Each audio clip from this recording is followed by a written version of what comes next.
Ear rings చాలా బాగున్నాయి. మా హస్బెండ్ తెచ్చారు, 200 అయింది. అవునా, నీ టాప్ కూడా చాలా బాగుంది. ఇది మా హస్బెండ్ తెచ్చారు, 2000 అయింది. వావ్, నీ ఫోన్ ఇంకా బాగుంది. అది కూడా మా హస్బెండ్ తెచ్చారు, 20,000 అయింది. వావ్, మీ హస్బెండ్ ఎంత మంచివారే. అది మా డాడీ తెచ్చారు, 20 lakhs. అయ్యో ఏంది కుంటుకుంటా అత్తన్నావు? ఏ దెబ్బ తాకిందే? ఇంట్లో ఆయింట్మెంట్ ఉన్నది, దెబ్బ తాకిన అక్కడ రాసుకో. తేపోవే, పానాలు అన్నీ వెళ్ళిపోతాయి. ఇగో ఆయింట్మెంట్. ఆగో మళ్ళేటో పోతావు? చెరువు కట్టకు పోయేత్తనే. నీ పంటేమైనా పాత్ర పెట్టుకున్నావా? చెరువు కట్టకెందుకు? నువ్వే దెబ్బ తాకిన కట్ట రాసుకోమంటివి కాదే, చెరువు కట్టకే తాకిందే నాకు దెబ్బ.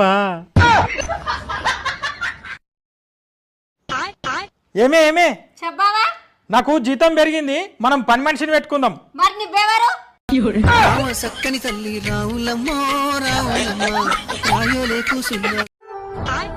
వైశాఖకు పోయి మందు తాగొచ్చినావు కదా? ఏమే నన్నే మందు తాగినావని అంటావా? ఫోన్ చేయి, నీ అమ్మకు ఫోన్ చేయి, నీ నాయనకు ఫోన్ చేయి, నేను మాట్లాడతా. నకరాలు ఎక్కువైనాయి, నీ చెమడలు తీస్తా నేను మందు తాగినా అని అంటే. ఏమండి, నా ఫ్రెండ్ సునీత ఫోన్ చేస్తుందండి. ఇప్పుడు నేను ఫోన్ లిఫ్ట్ చేశాను అనుకో, గంట సేపు సోది పెడుతుంది. నేను మార్కెట్ కి వెళ్ళాను, అబద్ధం చెప్పండి. నేనా? మాట్లాడండి, విషయం ఎందుకు కనుక్కో. హలో, కళ్యాణికి ఇవ్వరా అండి? కళ్యాణి మార్కెట్కి వెళ్ళింది, ఫోన్ ఇంట్లో మర్చిపోయి వెళ్ళింది. Bye bye. ఓహో, కళ్యాణి ఫోన్ నీ దగ్గర ఉందా? నాకు అప్పుడే బాయ్ చెప్తున్నావా? నీతో మాట్లాడాలని వారం రోజులు ఎదురు చూస్తున్నా. నాతో ఏం మాట్లాడాలి? వారం క్రితం నువ్వు నాకు కొనిచ్చిన డ్రెస్ కలర్ అస్సలు నచ్చలేదు. రేపు మళ్ళీ షాపింగ్ తీసుకెళ్ళు, షాపింగ్ తర్వాత మూవీ కూడా వెళ్దాం. రేపు నా హెల్త్ బాగోకపోవచ్చు. బాయ్. రేపు కాదు, ఈ రోజు నుంచి మీకు హెల్త్ బాగుంటుంది. ఊపుకుంటేటో పోతాను. ఏం కూర వండాలో చెప్పిపోరాదు? దాని పేర్ల మొదటి అక్షరం ప్రశ్నిస్తది, రెండో అక్షరం బెదిరిస్తది, మూడో అక్షరమేమో గౌరవిస్తది. దాన్ని అండు. అన్ని అల్లిబిల్లి మాటలు మాట్లాడతావు, ఏందో చక్కగా చెప్పిపో. మొగని గాయ గత్తర చేసుడైతే తెలుస్తుంది కదా. ఏహే చెప్పు. నిన్నగాక మొన్న తెచ్చిన కదే గడ్డ. ఓహో, క్యాబేజా? క్యాబేజే. కనీసం ఒంటికైనా స్నానం చేస్తున్నావా లేదా? రోజు స్నానం చేస్తున్నానండి, కాకపోతే సబ్బు రాయడం లేదు. అవునులే, సబ్బు రాస్తే అరిగిపోద్ది, రాయకపోతే మిగిలిపోద్ది. అది కూడా ఆదా చేస్తున్నాం, అంతే కదా? మీరు సిగ్గుపడకండి, చచ్చిపోవాలనిపిస్తుంది. సరే గానీ బయట మాత్రం తిరక్కో. ఎందుకు తిరగకూడదండి? చచ్చిన ఎలకని కొంగులో పెట్టి తిరుగుతున్నావు అనుకుంటారు. సరేలేండి మీ సరసం. సరసం అదొకటే నాకు తక్కువ. నీతో కాపురం చేస్తుంటే నీరసం వస్తుందా నాకు?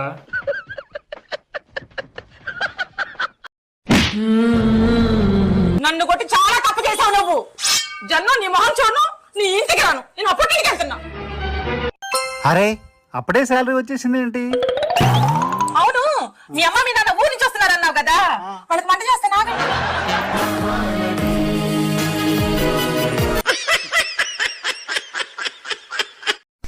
సూది ఎంచుకున్నావా? వేయించుకున్నా గానీ బాగా నొప్పి ఉండదు కావచ్చు కదా? ఏ నొప్పి లేదేం లేదు. పరాయాడిది సూది గుచ్చితే నొప్పి ఉండదు. నేను చిన్న మాట అంటే ఎక్కలేని నొప్పి వస్తుంది, మళ్ళా మనుషుకున్నంత కోపం. నీ అవ్వ కర్మ పెండ్లం ఉండబోయ్యా, అందరిన్నాళ్ళు ఇంతేనా? ఒక్క నా ఇంటర్ ఏంది ఏమో ఆలోచనలో పడ్డావు. నిన్న రాత్రి నీ గురించి నాకు ఒక కళ వచ్చిందే. అబ్బో, ఏం కాలో? నువ్వు నేను ఇద్దరం కలిసి బస్సులో ఊరిపోతానమే. పోతా అంటే ఒక్కటేసారి హఠాత్తుగా బస్సు బ్రేకులు ఫెయిల్ అని ఆ బస్సు సరాసరి వేయింది, పెద్ద చెర్ర పడ్డదే. పాపం ఆ బస్సులున్నోళ్ళు అందరు పానాలు కాపాడుకోవడానికి ఈత కొడతారే, కానీ నువ్వు మాత్రం ఈత కొట్టుకుంటే ఎవ్వల కోసమే ఎంకలాడుతానవే. ఫస్ట్ నా కోసమే ఎంకలాడుతాను కావచ్చు అనుకున్నానే, కానీ నా కోసం కాదు. కొంచెం అయినాక చిన్నగా నీ గొంతిన పడ్డదే. ఏ కండక్టర్, నువ్వు నాకు 2 రూపాయలు ఇయ్యాలి, గుర్తున్నదా అంటానవే. ఎక్కడికి వెళ్ళొస్తున్నావే? 1 గంట కోసం మెంటల్ హాస్పిటల్కి వెళ్ళాను. మెంటల్ హాస్పిటల్ కా? దేనికే? మీ అమ్మగారు ఆవిడతో ఎలా ఉండాలో నేర్చుకోమని చెప్పారు. మెంటలతో ఎలా ఉండాలో నేర్చుకోవడానికి మెంటల్ హాస్పిటల్కి వెళ్ళాను.